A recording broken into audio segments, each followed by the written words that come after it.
नमस्कार। बिहार विधानसभा चुनाव की बिगुल बज चुकी है और देखिए आज रामविलास जो लोजपा है चिराग पासवान के दफ्तर में आज महत्वपूर्ण बैठक की जा रही है। सीट की खींचातानी तो बीच में चल ही रही है, लेकिन हम कुछ लोगों से जानने की कोशिश करते हैं कि आखिर जो यहाँ चल रहा है उसमें कौन यहाँ के प्रत्याशी है, संभावित प्रत्याशी है। सर, आप लोग भी आए हुए हैं या बैठे हैं? हम प्रत्याशी नहीं है तो आप समर्थक हैं कि नहीं? अभी हमको कुछ नहीं, मीटिंग होने दीजिए, उसके बाद जो होगा। कहीं न कहीं तो आप लोग के संपर्क में कोई न कोई प्रत्याशी ही होंगे। सब है, सब तैयारी है, तैयारी है। और भी मीटिंग होने दीजिए, उसके बाद जो होगा। बात करने की तो कोशिश करेंगे और ये जानने की कोशिश जानते हैं कि क्या है, क्या होगा। अच्छा होगा नहीं। जरा ये बताइए कि आज एक बैठक की जा रही है और क्या लग रहा है कि इस बार जो चुनाव है उसमें चिराग पासवान के साथ कितने प्रत्याशी, आप भी प्रत्याशी में हैं?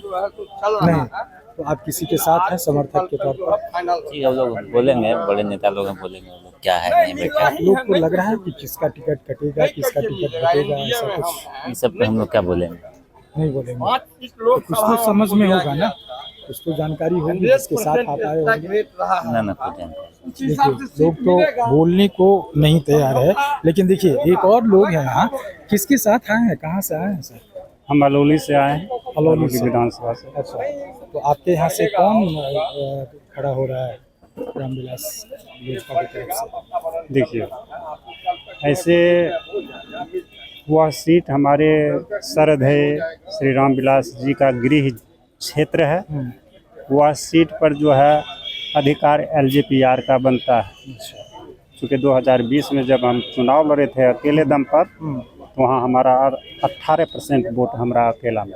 दावेदारी कौन कौन है इस बार रामविलास से, LJP रामविलास से? LJP रामविलास से दावेदारी मान के चलिए, ऐसे तो देख रहे हैं कि ये डोमन सदा जी हैं, उधर जो है जितेंद्र पासवान भी है, और वो तो उसमें से किसी को तो एक ही कुछ टिकट मिलेगा ना? हाँ, क्या उम्मीद लग रही है, टिकट किसको मिलने वाली है? उम्मीद ऐसा लग रहा है कि हमको लग रहा है कि किसी को भी मिलेगा, सदा को ही। किसी को भी मिलेगा सराखों पे, मतलब सबका आप लोग मदद करेंगे? हाँ, सदा को ही मिलेगा। आपका क्या नाम है? मेरा नाम नरेश कुमार पासवान। आप नरेश जी किसके समर्थन में हैं? हम डोमन जी के समर्थन। डोमन जी के समर्थन? डोमन सदा। अच्छा, अभी वहाँ सीटिंग में कौन है विधायक में? वहाँ अभी रामवृक्ष सदा जी हैं, RJD के। अलौली से, RJD से हैं।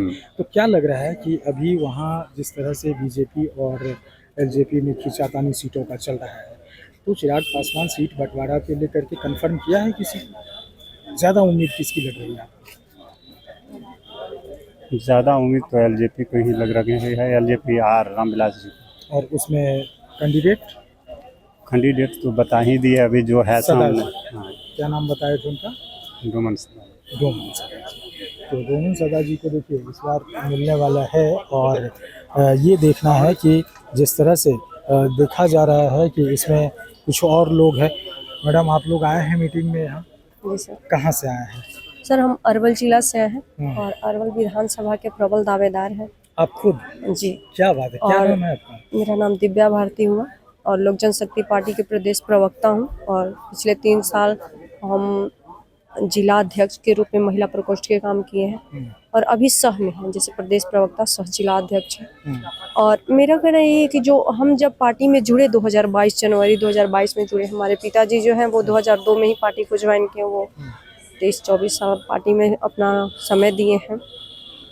तो हम लोग चिराग जी का जो विजन डॉक्यूमेंट्री था बिहार फर्स्ट बिहारी फर्स्ट, उसमें बिहार को विकसित बनाने के लिए जो भी डॉक्यूमेंट्री बनाई थी, उससे इंस्पायर होकर के हम लोगों को लगा कि इसमें आना चाहिए, इसमें जोड़ना चाहिए बिहार फर्स्ट और बिहारी फर्स्ट को, हम मतलब आगे ले जाना चाहिए, बढ़ाना चाहिए। तो हम लोग आए, और अभी हम लोग सीट शेयरिंग का जैसा कि मीटिंग चल रहा है, उसमें हम लोग सोच रहे हैं कि ठीक है अरवल। हाँ, और अरवल हम लोग इसलिए चाहते हैं क्योंकि अरवल में LJPR ही निकाल सकती है। ये हम 100% इस बात को कहते हैं। किसी की उम्मीद नहीं है? नहीं, इसलिए नहीं क्योंकि देखिए सीटिंग में कौन है? पिछले अभी तो महागठबंधन से माले, भाकपा माले जो है उसके विधायक हैं महानंद जी, और उनसे काफ़ी ज़्यादा लोग असंतुष्ट हैं। मतलब उनका टिकट कटेगा। हाँ बिल्कुल, अगर LJPR आई तो 100% स्ट्राइक रेट के साथ उनका टिकट तो लग रहा है कि चिराग पासवान जी टिकट बांटने में आपको प्रथम रखेंगे। बिल्कुल बिल्कुल रखेंगे, ये बात कोई किंतु परंतु का नहीं है। और इस बात को हम चैलेंज के साथ कहते हैं कि अगर अरवल विधानसभा से अगर हमें LJPR के खाते में जाती है तो प्रथम स्थान मेरा रहेगा जब हम ऐसा मान लिया जाए, अंदर अंदर फाइनल हो चुका है। बिल्कुल सर, और एक बात हम ये भी क्लियर करना चाहते हैं कि क्यों LJPR को चाहिए। हाँ, क्यों चाहिए? क्योंकि वहाँ पे पिछले से 6-7 बार का अगर हम आपका आंकड़ा बताएं तो मात्र एक बार वहाँ से बीजेपी निकली है, जो कि चित्तरंजन शर्मा जी निकाले हैं। और अगला मतलब जो कंटिन्यूटी आ रही है उसमें पिछले 2 बार से एनडीए में बीजेपी जो है वो चुनाव वहाँ से डिफीट कर रही है। तो इस टाइम मतलब इस सिचुएशन में चाहिए कि पार्टी नहीं, कैंडिडेट नहीं, बल्कि हमारी पार्टी को प्राथमिकता दी जाए, LJPR को वहाँ पे दिया जाए, ताकि एक एनडीए का हाथ मजबूत करने के लिए वहाँ से एक अच्छा युवा नेता वहाँ से उभरे। जनता LJPR के साथ तो प्रत्याशी ही रहते हैं ना लगातार, तो पार्टी बिल्कुल, और हम कैंडिडेट क्यों नहीं? कैंडिडेट ही तो सर्वप्रथम होता है। तो वही तो बता रहे हैं कि कैंडिडेट को आगे आना चाहिए। जो पार्टी नहीं निकाल रही है ना, जैसे हो सकता है वहाँ के लोगों को, देखिए होता क्या है ना कि आसमानी नेता कोई आ जाते हैं। अब कोई ऐसे नेता जैसे नाम में अगर लिस्टेड का हम नाम बताएं तो बीजेपी में ऐसे ऐसे नेता क्या आ रहे हैं जो बहुत सारे मंत्री रह चुके थे। तो भाई आप क्या किए थे अरवल के लिए? आप क्या किए? अरवल अभी तक फ्लाईओवर नहीं है, अरवल में अभी ट्रॉमा सेंटर नहीं है, अरवल अभी रेलवे कनेक्टिविटी से दूर है, अरवल में शिक्षा के मामले में बिल्कुल निचला पायदान पे आता है, एक्सीडेंट के मामले में सबसे पहले अरवल आता है। बीजेपी के नेता वहाँ सक्रिय रहे हैं लेकिन विकास नहीं हुआ। विकास नहीं हुआ, बिल्कुल। जैसे सक्रियता की बात, अभी तो हम अभी का विधायक का बात करेंगे ना। पहले जो विधायक रहते बेशक वो बिजली पहुँचाएं, हर गाँव में बिजली पहुँचाएं, इस बात के लिए हम लोग बिल्कुल पीछे नहीं हटेंगे। लेकिन सिर्फ एक बिजली पहुंचाना ही तो काम नहीं होता है ना, बहुत सारे विकास के ऐसे मुद्दे होते हैं। हम लोग चाहते हैं कि हर सरकारी स्कूल जो है वो प्राइवेट स्कूल के कंपैरिजन में आ जाए, हर स्कूल में लाइब्रेरी हो। सोच अच्छी है आपकी। तो क्या जो अभी खींचातानी चल रही है चिराग जी के साथ और जी बीजेपी के साथ, जी, क्या लग रहा है ये जो खत्म होगा तो उसमें आप लोगों की भागीदारी महिला को लेकर के, खास तौर पर आदि आबादी को चिराग जी एक स्थान देंगे? बिल्कुल देंगे। आप MP के चुनाव में भी देख सकते थे कि उसमें 33% आरक्षण भले मिला, लेकिन उससे पहले वो दे चुके हैं। और MOI समीकरण को लेकर के चलते हैं, इनमें कोई जातीयता की बात नहीं है, जैसे कोई जातिवाद को लेकर के ये बात नहीं करते हैं। महिला और युवा का समीकरण को लेकर के चल रहे हैं, तो बेशक हमें प्रायोरिटी देंगे। और ऐसा देख करके भी लगता है जैसे वो हमें कहीं मिलते हैं तो हमें देख करके उनको जानना, क्योंकि हम लोग उस टाइम अपने नेता के साथ में रहे जब महिलाएं कम उनके साथ चलती थी। सामने से मुस्कुरा देना और अंदर नहीं, कुछ और जैसे चलना, जानना अलग बात है राजनीति। एक काम को लेकर जानना होता है। जैसे हम अपने, मान लीजिए हमारे साथ जो लोग हैं तो हम उनको जानते हैं कि हाँ ये हमारे वफादार लोग हैं। आप तो अभी नए हैं तो आपके काम को तो देखे भी नहीं होंगे ना? बिल्कुल नहीं, ऐसा नहीं है, हमारे नेता सारे काम को देखते हैं। और हम पिछले 4 साल से अपने क्षेत्र में रक्षाबंधन को लेकर के पीछे पूरे सावन महीना में हम राखी बांधते हैं। जब रमजान आता है तो पूरे मंथ हम लोग जितने भी ये होता है मस्जिद में जा कर के वहाँ पे फल वितरण करते हैं।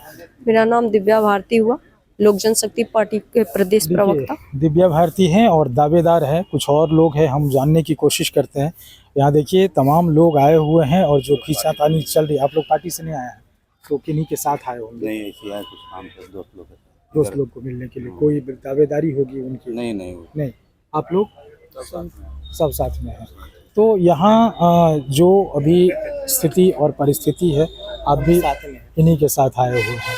सर एक चीज़ बताइए, जिस तरह से एनडीए कहा जा रहा है कि एकजुट होते हुए भी देखा जा रहा है कि मांझी जी की अलग सुर है और चिराग जी का भी अलग सुर है। हाँ, सुर कुछ नहीं है, सब कुछ सब क्लियर है। एनडीए में ही सब लोग हैं।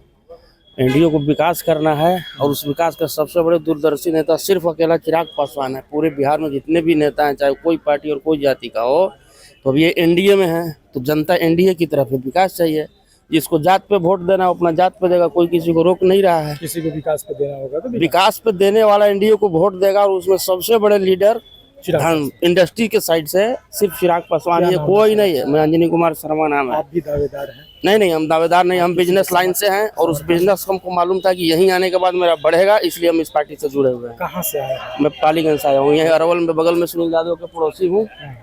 घर भी नजदीक है और थाना भी नजदीक है। तो आपके यहाँ दावेदार चिराग पासवान तरफ से कौन हो सकता है? पालीगंज से कोई है नहीं, एक बगल का पड़ोसी है सुनील भाई। अच्छा, चाहते हैं और वो था उनको मिले। हाँ युवा है, अच्छा आदमी है, वो भी काम टिकट- करने की जोश और तमन्ना है इनके अंदर, क्या तो हम लगता है, सपोर्ट टिकट करते मिलेगा हैं। उनको? मिलेगा ही मिलेगा, हर हाल में वो दावेदारी है उनकी पार्टी के साथ। उन्होंने ऐसा ही कैंडिडेट चाहिए जो कैंडिडेट सक्षम है सुनील यादव।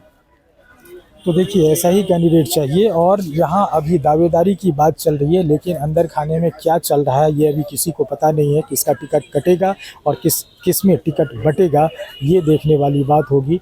और इसमें अगर देखा जाए तो आज चिराग पासवान और जीतन राम मांझी एक बड़ी भूमिका निभाने वाले हैं। आज के जो निर्णय होंगे एनडीए के तरफ से, और उसमें ये देखा जाएगा कि किसकी झोली में कितनी सीट गई है, और सीट शेयरिंग के बाद किस कैंडिडेट को, चिराग पासवान हो या फिर जीतन राम मांझी हो, किस कैंडिडेट को खड़ा करते हैं और उसमें क्या कंडीशन लगाते हैं या किस आधार पर देते हैं, उसका आधार क्या होगा, ये देखने वाली बात होगी। Amlesh Anand, KBC news, Patna. Real diamond सच्चा गहना, बनेगी दुल्हन मेरी बहना। कल्याण ज्वेलर्स लेकर आया। पहने मम्मी पहने बहना, गोल्ड हो या डायमंड, वेडिंग कलेक्शन हो या पार्टी कलेक्शन, कल्याण ज्वेलर्स जैसा कोई नहीं। डिजाइनों का जबरदस्त कलेक्शन।